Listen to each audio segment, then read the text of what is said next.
My greatest accomplishment. I don't know. I'm getting recognition now in the last couple of years for my contributions to Canadian cuisine has been a big one. That's something I've been focused on for years, and there's not one thing that's kind of happened out of that. There are several things that have sort of come to sort of make me say, okay, good, you know, my contributions are getting noticed and seen as someone who's helping that cause. So I'm pretty excited about that because I've been focused on it for a long time, longer than I think many people in the country. So I'm really excited about that. I'd say that would probably be one of my big accomplishments.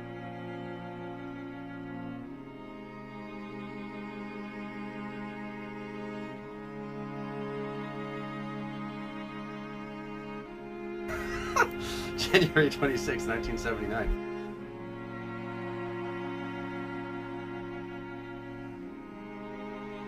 And that's what you see right here behind you is 3 or 4 or 5 trees all on top of each other. When we came, you know, the snow was up to here inside, so you could walk across all of the top.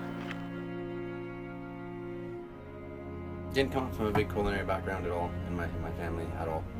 I started washing dishes when I was, I don't even know, young. I don't even know, 13 to 15 range somewhere at the local pub. And I was dishwashing with another little, and there were some little skid kids there doing some prep. I didn't like washing dishes, so I just kind of eventually pushed them into doing the dishes, and I did their prep. And working in that kitchen was kind of my first intro to it. You know, it was a lot of deep fryers and a walk-in freezer, which blew my mind. And there was this old crotchy guy, I think named Mike, and he gave me the first piece of kitchen wisdom, which I still think about and use today.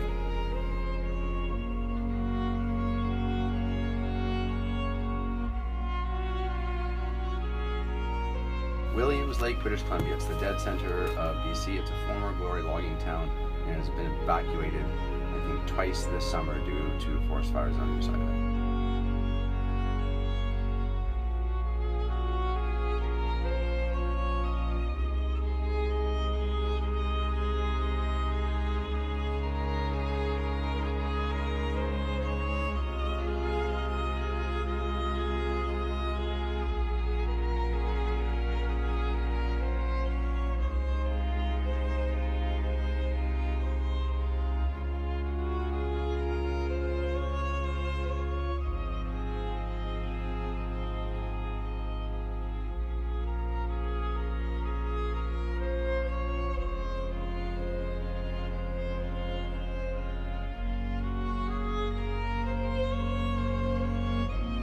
I never stop researching.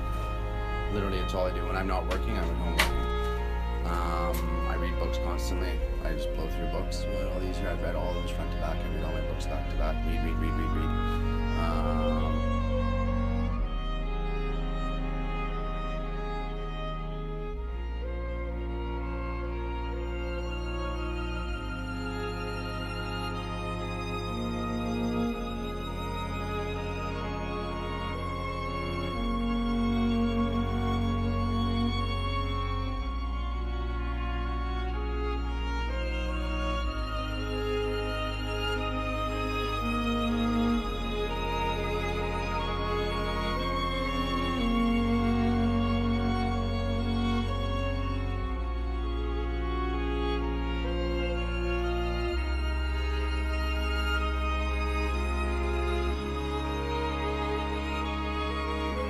But I would say that chefs in general, that's how I got lumped into this. People watch too much stuff on Food Network and think that you're back, think that it's a really romantic thing, and I'm back here cooking every single meal they have. I think a lot of guests who come in think that I've probably personally prepared every single thing they're eating on the plate, and that I'm not in meetings, and that I'm not doing test work, and that I'm not doing stuff like this.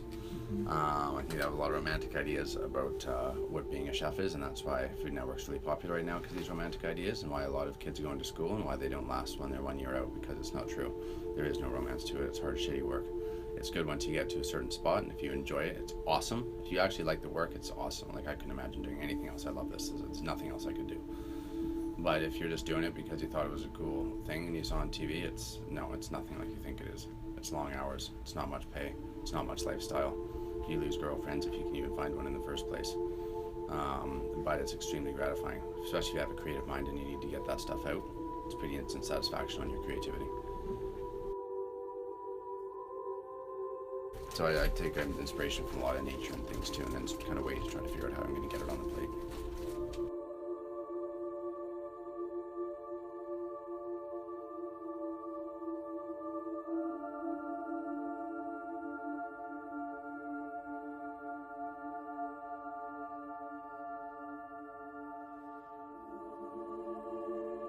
This creates discipline. You gotta have discipline.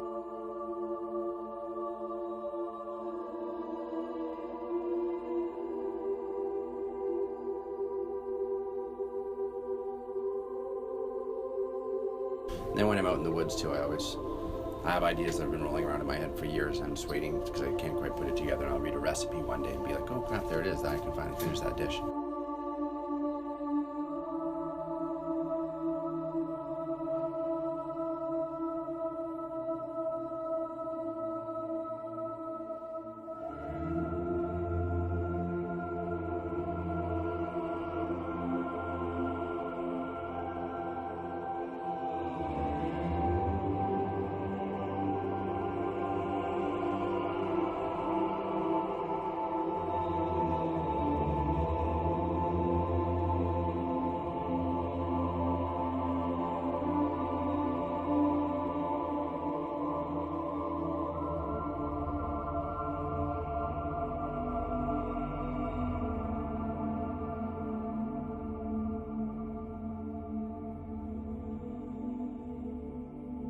I'd like to think I have direction. I don't know if that's a word, but I have a pretty clear vision of what I'm trying to get to. I'm not just cooking food because people like it. If that was the case, I'd have fucking spaghetti meatballs and grilled cheese sandwiches and steak frites all over the menu, right? But I have an ideal and a vision that I'm trying to achieve and work towards. So I don't know if that's not a word, but there is probably a word that describes that. I just don't know what it is. Hello, it is August 17th, 2017. I'm in Tofino B.C. enjoying the sunset and some beautiful mountains in the background. I love working here. I love out west. I want to live out here. I want to get my license first so I can drive around and explore the island as much as I can. Back there is the McDermott cabin, which is next to Shell Beach, which is right next to the Wick. McDermott's own the Wick and Inishin, and that's like their private cabin. And over there is what's it called? Mackenzie Resort. It looks like a scene from Peter Pan, where like their fort is on top of a rock. It's really kind of cool. I'd like to go there. Mackenzie Beach is a campground. Dedicated, also known as workaholic.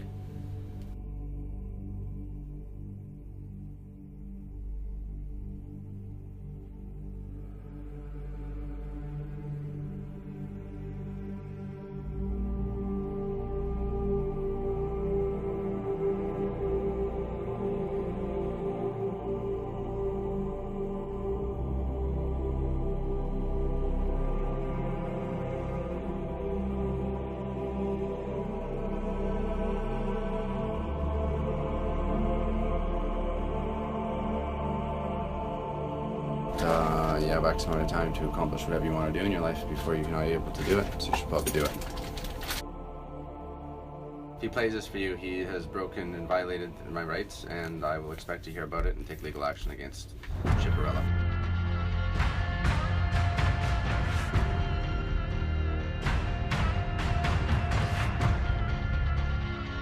Where do we start?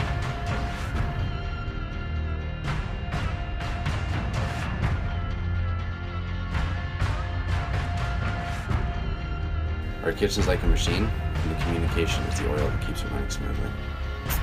Never forgot it.